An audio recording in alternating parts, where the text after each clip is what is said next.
Demon Souls, Dark Souls, Bloodborne, and Elden Ring. Collectively, these are the experiences which make up the Souls meta-series, a collection of various games released by FromSoft which share the distinct, dark fantasy atmosphere, tough-as-nails gameplay, and riveting, opaque story which players have come to know and love. It's no secret that I've got a deep interest in the Souls games and the overall Souls experience, as evidenced by my previous Elden Ring lore uploads. I'm sure that almost all of my audience has at some point played a Souls game, even if they may not own one, but I would wager that the vast majority of you have probably even played a couple. For me, Elden Ring is the first Souls game I've ever owned and played through completely, but I have a little bit of experience in Dark Souls 1, Dark Souls 3, and Bloodborne as well. Recently, I've been thinking back on those older Souls experiences and realized that I really would like to talk about them, more specifically, their endings. To me, the Souls games' endings are some of the most interesting parts of the game, both for their lore implications and because of how they exhibit the overall philosophy of the Souls series to begin with. Every single person who reaches the end of a Souls game has a different interpretation of what's going on, and today I'd like to herald back to the roots of this channel by creating a sort of video essay, examining every single ending of each game in the Souls meta-series. This isn't going to be the same lore-style video that a lot of my audience is used to, but I hope that it's still interesting and inspires you guys to look more into the interesting stories and philosophy presented both in and outside of the games. With that being said, thank you all for being here. I hope that you enjoy what I've put together for you today, and with that, let's dive right into the endings of our very first Souls experience.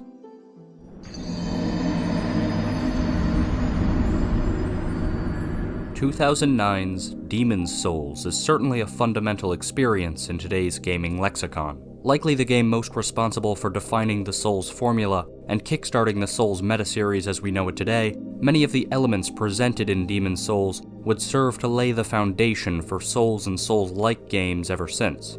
Amid these now standard commonalities within Souls games is the employment of dynamic, choice-driven conclusions to your adventure, or in short, the idea of multiple endings. In fact, of your choices in Demon Souls, one could argue that only the final decision actually matters at all. No matter how you choose to play the game, and no matter your world tendency, every player must decide between the same two endings. After defeating King Allant, the Maiden in Black will interact with the Old One, enacting a plan to lure the greatest demon of them all back to sleep. And it is here, in the belly of the Old One, that the Slayer of Demons must choose from two pivotal options. The first choice is to follow the orders of the Maiden in Black and leave the area back out through the maw of the Old One. In the cutscene that follows, we're told that although our actions have sated the Old One, and though we have been inducted as the new Monumental to warn future generations of the great demon's apocalyptic power, there is no undoing the lives that were snuffed out in Boletaria during and before the events of the game, and that the soul arts must be forbidden to keep the Old One at bay. The loss of the soul arts, with their position as a huge catalyst for progress in the world of Demon Souls, is in and of itself a considerable tragedy, as it will further cripple the land in recovering from the immense loss of population and stifle future progress immensely. Though the problem is mitigated, at least for now, the world is undeniably left in a very sorry state, with new challenges and the ever-looming threat of another awakening of the Old One, which would likely result in a retread of the same cycle. The idea of prolonging the larger problem, or perhaps staving off the inevitable, will become an apparent theme in the Souls games, and one which we will revisit in every game to follow. But to understand exactly what this ending prolongs, we must look to the game's other conclusion. The only other option for ending Demon Souls is to kill the Maiden in Black, preventing her from sedating the Old One at all, and allowing it to engulf the entire world in its gray fog of which only demons and madness are likely to reside. Yeah, undeniably this ending is also pretty grim, but the interesting thing about the way Demon Souls presents its endings is that they really are both two different ways of reaching the same inevitable conclusion. This is what I meant when I said that we're just basically staving off the inevitable by prolonging the cycle. Eventually, the Old One wins, it's just a matter of time.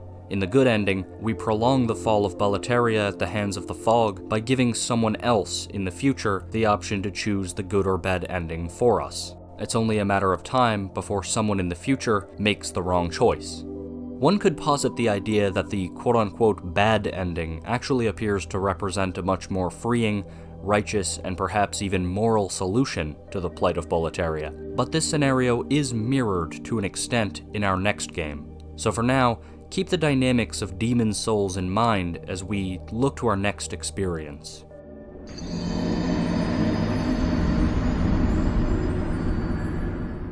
If Demon's Souls introduced players to the idea of a cyclical story, then there can be no doubt that 2011's Dark Souls perfected this formula. Although the stories of these games are somewhat different, where they intersect is Dark Souls' elaboration and exploration of the same cycle structure we saw in Demon's Souls. In the world of Dark Souls, we're introduced to the concept of ages, and sometime in the past, a mysterious force known as the First Flame ended the prevailing age of ancients dominated by thick grey fog and ancient dragons, and heralded in a time of great splendor known as the Age of Fire. However, as time proceeded, the First Flame began to dwindle and sputter. In defiance of the natural order, Gwyn, the Lord of the Age, sacrificed himself to the First Flame, using his body as kindling in order to prolong the Age of Fire far past its destined end.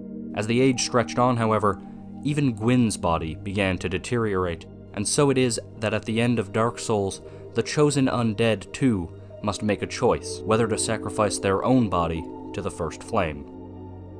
Now, as I walk you through these two endings, I want you to consider how well they parallel the endings of Demon's Souls. If a player chooses to sacrifice their chosen undead to the First Flame and become the kindling in place of Gwyn, Lord of Cinder, then the Age of Fire is preserved and prolonged. Notice how this doesn't offer any sort of permanent solution to the world's major plight, this being the vehicle by which to feed the flame in the first place. All that you're doing is replacing Gwyn with yourself so that the age can continue for a little while, and then the whole process will inevitably have to be repeated. However, if the player chooses not to sacrifice themselves to the First Flame, then the fire will sputter out, heralding in the Age of Dark.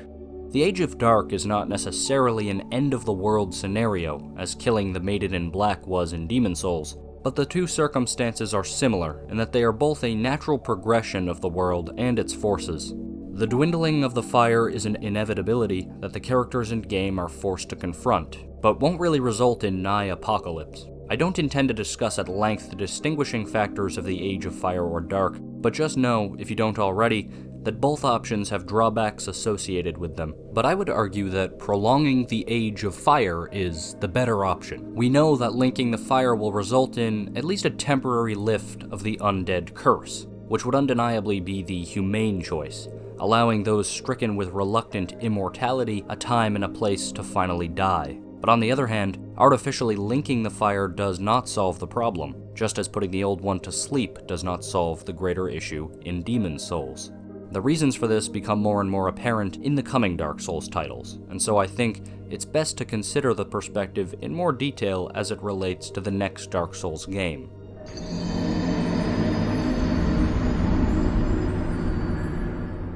The ending options in Dark Souls 2 are, at first glance, quite odd and hard to interpret, probably on par with Bloodborne in strangeness, but the message which I think Dark Souls 2 seeks to deliver is a reiteration, in an artistic sense, of why your choice in Dark Souls 1 doesn't make any difference. Your two options are to take your place atop the Throne of Want, or to abandon the throne altogether. What's most interesting about Dark Souls 2's conclusions are the way in which the choice from the original game is revoked from our control. In Dark Souls 2, we instead choose whether to interact with the throne, and by extension, the First Flame's kiln at all. If we do interact with the throne, the answer as to whether we choose to link the flame or not is unknown to us, symbolizing and simultaneously bolstering the idea that in the previous title, all endings lead to the same ultimate fate. The choice doesn't matter at all. It's irrelevant. This title's other ending is essentially a different way of saying the same thing. By ignoring the throne altogether, you relinquish the luxury of choice at all, inherently realizing that regardless of which you pick, there is really no ultimate good to become of either. Perhaps in the mind of the player, making the wrong choice is worse than making no choice at all. Another interesting thing to make note of is the fact that Dark Souls 2 can probably exist only if the chosen undead from Dark Souls 1 chooses to link the fire. This in turn gives us a perfect example of how the process of ultimate inevitability can be extended or catalyzed to meet the whims of the player. If you choose to enter the Age of Dark in the first game, Dark Souls 2 may simply never happen. That being said, Dark Souls 3 may offer some insight as to how the cycle which we've thus far established may be a bit more robust and all-encompassing than we previously thought.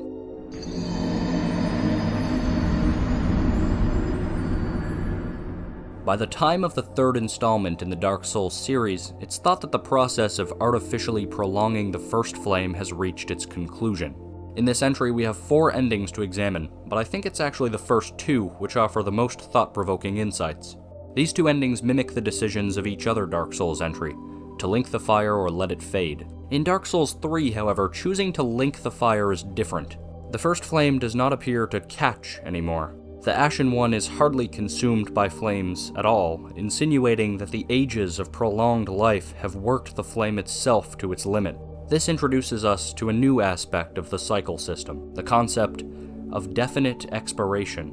We used to imagine that the process of linking the fire could theoretically ensue forever, as long as each vessel chose to partake in the linking, but we now know that this is not the case, as over time, the flame itself weakens until eventually it will presumably be unable to consume another vessel. With this insight, we have definite proof that the entire story of Dark Souls is completely unchangeable. There are no options to save the world forever. There are no options in which the Age of Dark does not occur.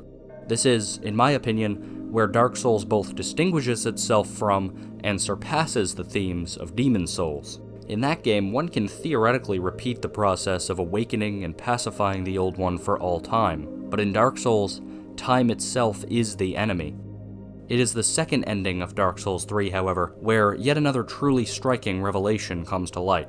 If the Ashen One summons the Firekeeper to the bonfire when completing their journey, she will take the flame in her hand as it slowly extinguishes. It's what the Firekeeper says next that inspires such interest in this ending. Darkness will shortly settle, but one day, tiny flames will dance across the darkness.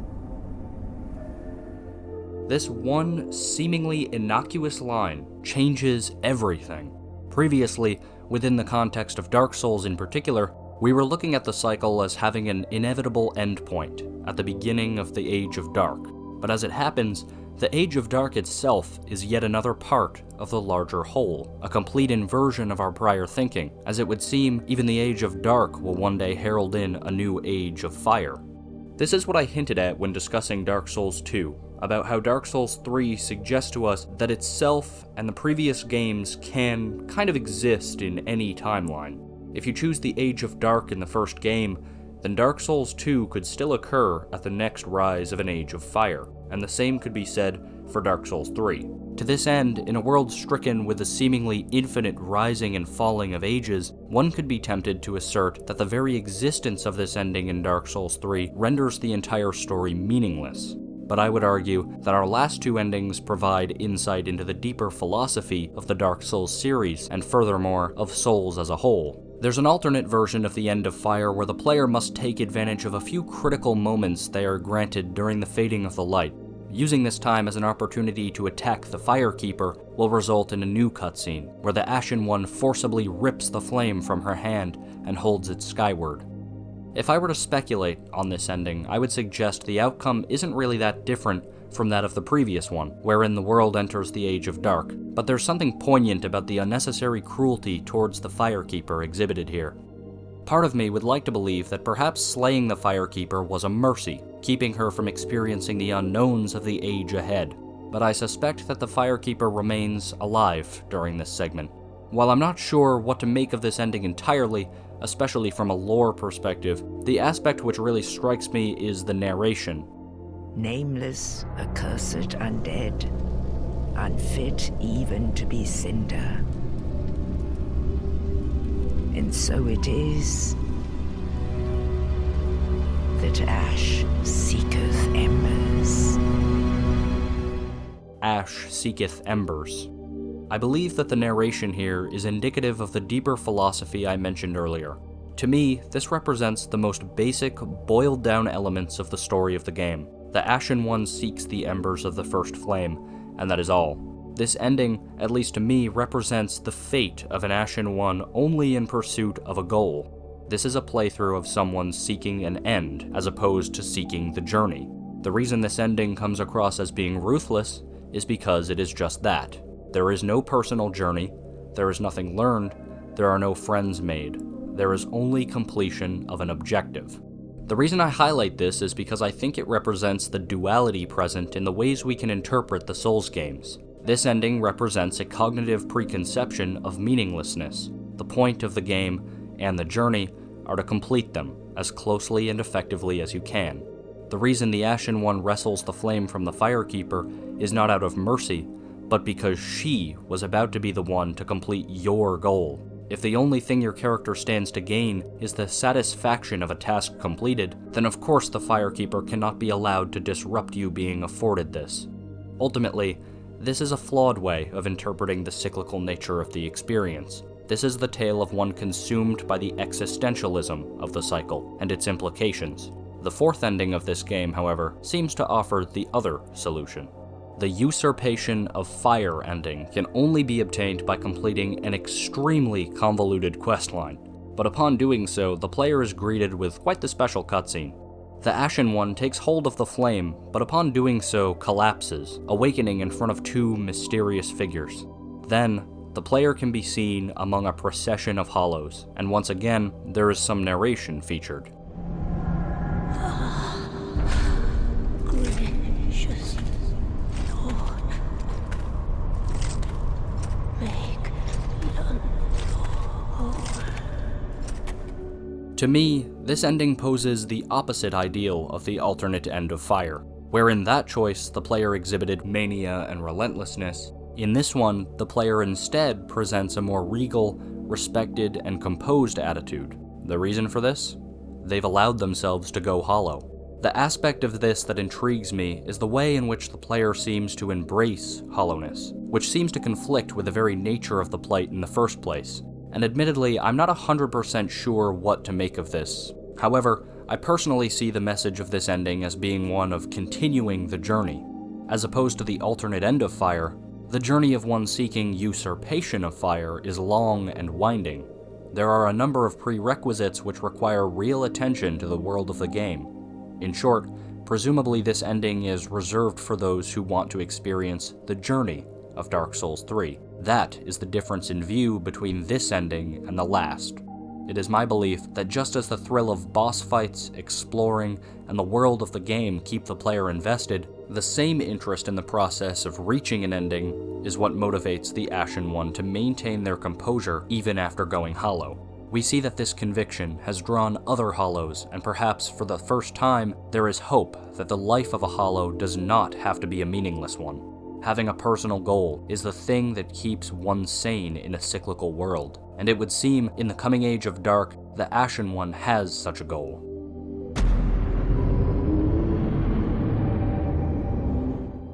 Of all the Souls experiences, I personally find Bloodborne to be the most baffling.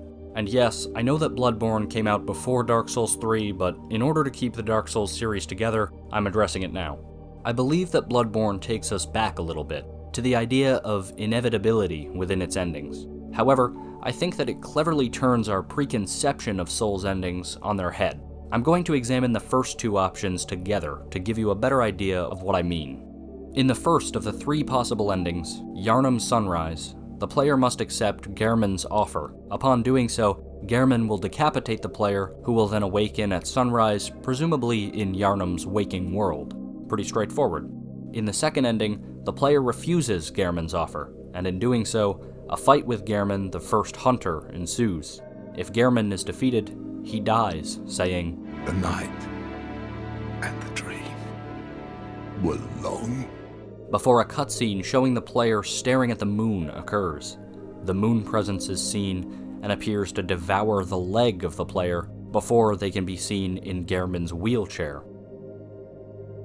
If you aren't super familiar with Bloodborne, what I just showed probably doesn't make a ton of sense, but that's okay, it doesn't make sense to people who have played the game either. Nah, jokes aside, the long and short of it is, regardless of which ending you choose, someone is freed from the hunter's dream. This is what I meant when saying that these endings spun the usual cycle of Souls endings on its head, because while the inevitable end of the world at the hands of the Old One is generally seen as a bad thing, as is the end of the Age of Fire and so on, freedom from the Hunter's dream is almost certainly a positive, and the choice to leave the dream yourself, or to allow Gehrman to do so, speaks to the sort of player you are. All throughout your time getting to know Gehrman, he seems afflicted with traumas relating to the endless hunt, but ultimately, when the time comes, Gehrman is prepared to offer you the chance to escape his hell. In the first ending, he slays you, and you awaken from the nightmare, but in the second, you must fight tooth and nail to take Gehrman's place. The second ending is interesting because it suggests that you recognize that Gehrman has suffered long enough, and possess the resolve and strength to take his accursed place as the first hunter.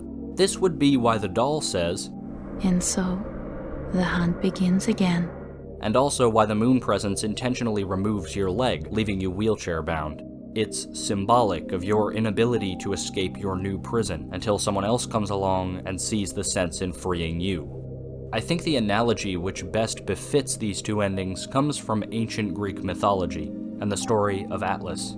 Atlas possesses the unique burden of holding the heavens aloft, but in true Greek myth, this is a burden which Atlas himself chooses. He's more or less shown as possessing that good old somebody's gotta do it mentality. I would suggest that Gehrman is akin to Atlas in this scenario. The moon presence will always seek a surrogate, and thus a prisoner, as detailed in the umbilical cord, but the option is up to the player, whether to replace Gehrman as that prisoner, thematically taking on the burden of the heavens for yourself, despite Gehrman's insistence that he be the one to suffer in your stead. It's quite noble, really, to kill Gehrman, free him from suffering which he's still willing to uphold. The final ending of Bloodborne takes this a step further, as if you obtain all 3 umbilical cords, you'll be consigned to battle the moon presence itself after slaying Gehrman. If the moon presence is killed, this cutscene follows.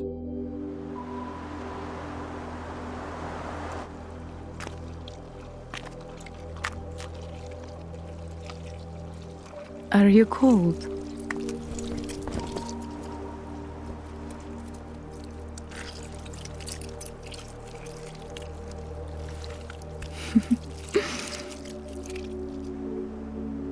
Oh, good hunter.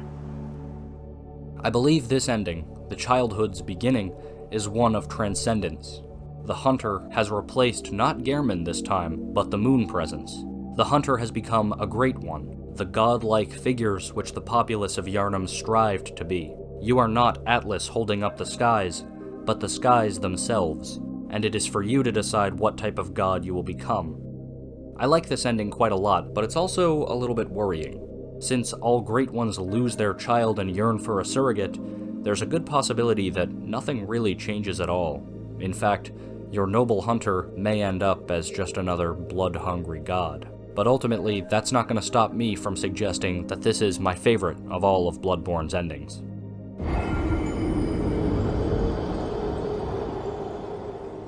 Elden Ring possesses the most endings of any Souls games, but in my opinion, they are some of the easiest to interpret.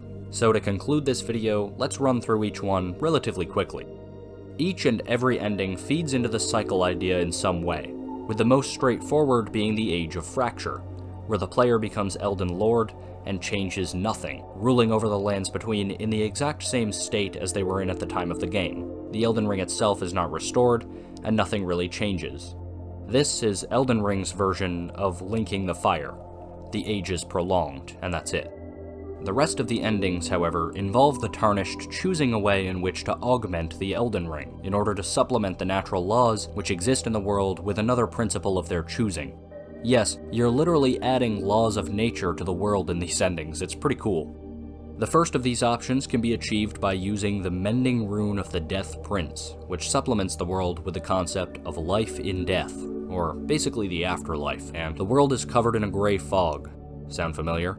I think that this ending hints at parallels to Dark Souls, or rather the solution we wished for in that adventure. The Mending Rune of the Death Prince seems to dispel the curse of immortality, but perhaps introduces the idea of an afterlife. I believe that this ending was meant to bring Dark Souls to mind, and was fashioned as a sort of spiritual recollection of that journey. In this ending, it would seem that the lands between do achieve some semblance of peace, so that's a plus. The Age of Order is another such quote-unquote good solution, where the Mending Rune of Perfect Order is used. This results in a world which mirrors the philosophy of Goldmask, who envisioned that since any given conflict inherently brings with it an us versus them mentality, the best way to remove conflict in the world is to try and create a world where there is no them. What's interesting to me is that although the Tarnished becomes Elden Lord, they maintain their position as a human. There's no longer any distinction between humans and gods, and this is a pretty noble ending to choose, too, but it doesn't seem to solve the immortality problem. Nevertheless, I like how this ending seems to rectify the so-called political climate present in the lands between by essentially dissolving the class system. Goldmask is pretty based for that. The Age of the Stars ending is a little different. After defeating the Elden Beast, the player summons Ranni the Witch to herald in the New Order. Her dialogue is notoriously mistranslated here, so you'll see a more accurate translation on screen now. If you want to pause and take a minute to read that, go right ahead. What interests me about Ranni's ending is how it seems to mimic the hunt for transcendence seen in Bloodborne. Of course, Ranni's connections to the moon help us to draw thematic comparisons, but once again, I think that this ending is meant to symbolize a positive, spiritual ending to Bloodborne, just as the Age of Duskborn did with Dark Souls. Ranni's approach to transcendence seems to be the one that the characters in Bloodborne should have taken. It's a wiser, more justifiable approach to the same goal, and I think that that's what makes Ranni's ending so special. The Mending Rune of the Fell Curse is an item which can be obtained through the Dung Eater's questline, and I'll admit, this ending is just a more vindictive version of the Age of Order. Instead of bringing everyone together by abolishing the hierarchy, the Dung Eater's solution seems to be to just curse everyone and everything to omenhood, thus making universal suffering the through line between all living beings, instead of equality. Obviously, this is a bad thing, but this ending does highlight what I love so much about Elden Ring's conclusions, as each of them offers a glimpse into the psyche of the characters associated with each one. Obviously, this tells us quite a lot about what's going on in the Dung Eater's head, but really there isn't a whole lot to say about it. As I said before, it's just a cynical version of Age of Order. The very last ending to discuss today is one which, to me, ties everything back to where this video began. You could even say ending the cycle. This is the Lord of Frenzied Flame ending. To achieve this conclusion, one must take up the Frenzied Flame from the three fingers, and then, much like refusing Gehrman in Bloodborne, there's no backing out of your fate, unless you use a very specific item. But anyway, upon defeating the Elden Beast in this ending, the Tarnished collapses, their head bursting into frenzied flame, consuming the whole world in pandemonium and madness. In a way, I find the Frenzied Flame to be quite similar, thematically, to the Old One from Demon's Souls. The Grey Fog and Frenzied Flames serve the same purpose, one of dissolving order to make way for chaos. And you know what? To me, there's nothing more Souls-like than that. Thank you all for taking the time to watch and listen to my analysis of the Souls games, their endings, and the messages I associate with each. I know it's not exactly the lore-style video that you're used to on this channel, but I hope that you still found it informative and entertaining. I've been wanting to do another kind of video analysis/essay for a little while, and so not only did this satiate that urge, but it allowed me an opportunity to talk about some Souls games other than just Elden Ring. Also, at the time of recording, yesterday we surpassed 1,000 subscribers, which is pretty cool. Thank you guys for that. I'm glad to see that there's 1,000 people out there that are interested in the work that I'm doing. If you're interested in continuing to support my content and you find it interesting, I do have a live stream channel as well called Everberon Live, which you're welcome to go check out.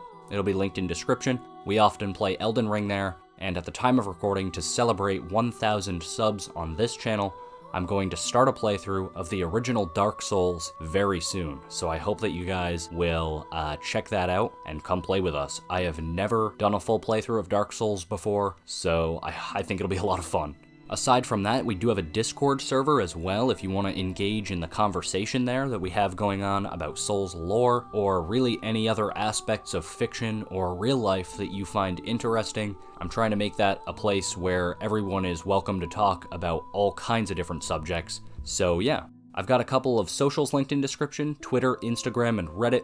You're welcome to check me out on all of them, although I'll be upfront about the fact that I'm most active on my Twitter. Thank you guys once more, both for 1,000 subs, as well as your continued support and interest in the videos. That's gonna do it from me, guys. This is Everberon. Thanks for hanging out today.